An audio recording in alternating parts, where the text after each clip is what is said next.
രണ്ട് എന്ന് പറയുന്നത് സാധാരണ അനുഭവിക്കുന്നത് പോലെ ഇനി അതിനെ അനുഭവിക്കരുത്. ആ അനുഭവത്തെ എന്താക്കണം? ശീലത്തെ ബോധം കൊണ്ട് പുനഃസ്ഥാപിക്കണം. ശീലത്തെ മാറ്റി ബോധത്തെ പ്രതിഷ്ഠിക്കണം. അതായത് പലപ്പോഴും നമ്മൾ ഈ ആസക്തിയെ അനുഭവിക്കുന്നത് എങ്ങനെയാണ്? അബോധാവസ്ഥയിലാണ്. അബോധാവസ്ഥയിലാണ് നമ്മൾ ആസക്തിയിലേക്ക് പോകുന്നത്. തിരിച്ച് ആസക്തിയിലേക്ക് പോകുമ്പോൾ പൂർണ്ണ ബോധത്തോടു കൂടി പോവുക. ബോധമില്ലാതെ അബോധാവസ്ഥയിൽ ആസക്തിയിലേക്ക് പോകുന്നതിന് പറയുന്ന പേരാണ് മായ.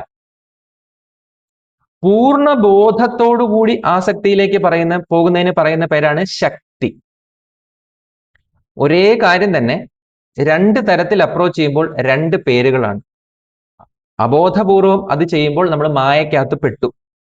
മായയ്ക്ക് രണ്ട് ശക്തിയുണ്ട്, ആവരണവും വിക്ഷേപവും. ഇതുകൊണ്ട് നമ്മളെ മൂടിക്കളയും. ഇങ്ങനെ മൂടപ്പെട്ട അവസ്ഥയിൽ നമ്മൾ എത്ര തവണ അനുഭവിച്ചാലും ആ ആഗ്രഹത്തിൽ നിന്ന്, ആ ആസക്തിയിൽ നിന്ന് നമുക്ക് പുറത്തു കടക്കാൻ സാധിക്കില്ല. പകരം ബോധം കൊണ്ട് മന്ത്രഭൂതമാക്കി നമ്മൾ അതിലേക്ക് കടന്നു ചെല്ലുമ്പോൾ, ബോധപൂർവം അതിനെ അനുഭവിക്കുമ്പോൾ അവിടെ ശക്തിയാണ് പ്രവർത്തിക്കുന്നത്, ദേവിയാണ് പ്രവർത്തിക്കുന്നത്, മായയല്ല. ശിവന്റെ ശക്തിയാണ് അവിടെ പ്രവർത്തിച്ചുകൊണ്ടിരിക്കുന്നത്. ഇതാണ് രണ്ടാമത്തെ